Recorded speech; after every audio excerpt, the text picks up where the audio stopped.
Shalom, selamat pagi buat kita semuanya.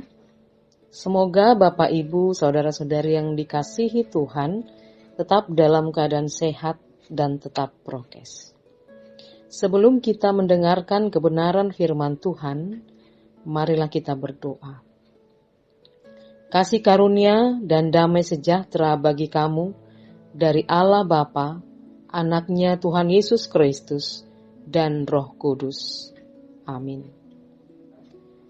Saudara-saudari yang terkasih dalam Kristus Yesus, firman Tuhan, renungan yang akan menyapa kita pada hari ini, tertulis dalam kitab Ayub, pasal 33 ayat 4. Demikianlah firman Tuhan.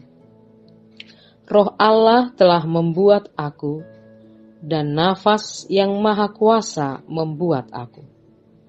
Saya ulangi. Roh Allah telah membuat aku, dan nafas yang maha kuasa membuat aku hidup. Demikianlah firman Tuhan.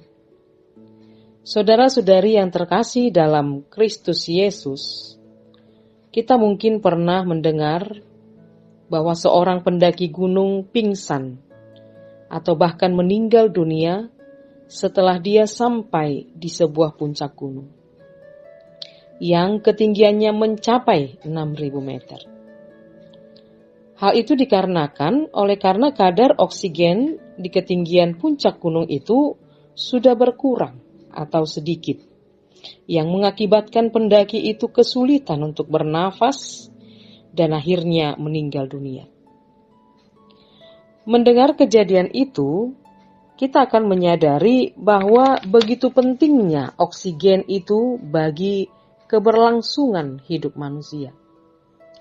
Memang bernafas adalah sesuatu yang biasa kita lakukan, sehingga tidak pernah kita pikirkan bahwa itu adalah karya Tuhan yang luar biasa dalam hidup kita. Dan oksigen yang kita hirup setiap hari itu pun sering tidak kita sadari bahwa itu juga adalah ciptaan Tuhan yang luar biasa. Karena oksigen itu gratis dan kita tidak pernah merasa capek untuk bernafas, bahkan lupa untuk bernafas, maka seringkali kita tidak ingat untuk mengucap syukur kepada Tuhan. Kita tidak menyadari bahwa sungguh ajaib dan luar biasa berkat Tuhan di dalam hidup kita setiap hari. Tanpa kita sadari bahwa Allah telah memelihara hidup kita setiap hari. Allah lah yang membuat kita hidup. Allah lah yang memberi rohnya kepada kita. Sehingga roh itu menghidupkan kita. Roh itu yang mengajar dan menuntun kita dalam setiap pergerakan kita, dalam setiap aktivitas kita, dalam segala pekerjaan kita. Nas firman Tuhan hari ini mau mengingatkan kita bahwa roh Allah dan nafas yang dihembuskannya ke dalam tubuh kita, itulah yang membuat kita hidup. Tidak hanya kita, tetapi semua orang. Allah memberikan roh dan menghembuskan nafasnya kepada semua orang tanpa terkecuali. Roh Tuhan berkuasa untuk memberikan akal pikiran kepada manusia tanpa terkecuali. Dan sebagai makhluk ciptaan Allah yang mulia, kita semua sama di hadapan Tuhan. Allah sungguh mengasihi manusia, dan rancangan Allah adalah rancangan sukacita dan damai sejahtera bagi setiap manusia. Dan kalaupun kita mengalami berbagai kesusahan dan penderitaan dalam hidup ini, itu bukan mau mengatakan bahwa Allah membenci kita. Seperti yang dialami oleh Ayub, dia mengalami penderitaan yang super mengerikan dan menyakitkan. Dan Ayub mulai mempertanyakan perbuatan Allah terhadap dirinya. Kenapa Allah tega melakukan itu kepadanya? Padahal Ayub adalah orang yang saleh. Dia juga menyadari bahwa sebagai manusia dia pernah berbuat kesalahan di hadapan Tuhan, tetapi hanya sedikit. Lalu mengapa Tuhan tega memberikan hukuman yang seberat itu kepada dia?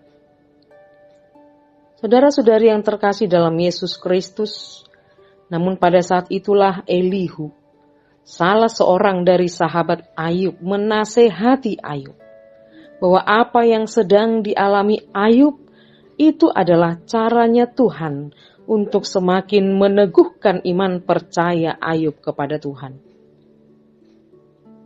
Ada sesuatu yang indah yang mau Tuhan tunjukkan kepada Ayub di balik penderitaan itu. Demikian juga terhadap kita saat ini, saudara-saudari yang terkasih, agar kita menyadari bahwa segala sesuatu yang terjadi dalam kehidupan kita, baik suka maupun duka, kita harus ingat bahwa di balik itu semuanya, bahwa melalui itu semua, ada rencana yang indah yang mau Tuhan berikan kepada kita. Oleh karena itu, kita harus selalu ingat bersyukur kepada Tuhan. Karena hanya karena Roh-Nya lah kita menjadi kuat dan dapat hidup hingga saat ini. Dan pagi ini kita mau diingatkan bahwa bagaimanapun sibuknya kita di hari ini, bagaimanapun banyaknya aktivitas kita di dalam satu hari ini, biarlah kita tetap ingat bahwa Tuhanlah sumber kehidupan kita. Dialah yang sanggup membuat kita hidup dan kuat. Dan tidak hanya dari segi jasmani, tetapi juga rohani kita. Kita harus ingat bahwa Tuhan menciptakan kita di dunia ini sebagai paket yang utuh, jasmani dan rohani. Oleh karena itu, demi kebahagiaan jasmani dan rohani kita memerlukan bimbingan dan kekuatan Tuhan. Amin. Marilah kita berdoa. Terima kasih Allah Bapa buat pagi hari yang indah ini. Kami bersyukur dan berterima kasih buat segala nafas kehidupan. Buat segala kebaikan Tuhan yang Engkau berikan kepada kami dalam satu hari ini. Terima kasih juga buat firman-Mu yang mengingatkan kami bahwa hanya Roh-Mu lah yang menghidupkan kami. Hanya napas dari Tuhanlah yang membuat kami bisa hidup, bisa beraktivitas, dan melakukan segala sesuatu dalam kehidupan kami. Berkatilah kami di pagi hari ini Tuhan, ketika kami akan melaksanakan segala aktivitas kami, dari pagi hingga malam hari nanti. Kami yakin dan percaya Tuhan senantiasa akan menyertai dan memberkati kami, serta menuntun setiap langkah kami, agar kami senantiasa berjalan di dalam jalan kebenaran Tuhan. Terima kasih Tuhan Yesus, hanya dalam nama-Mu kami berdoa dan mengucap syukur. Amin.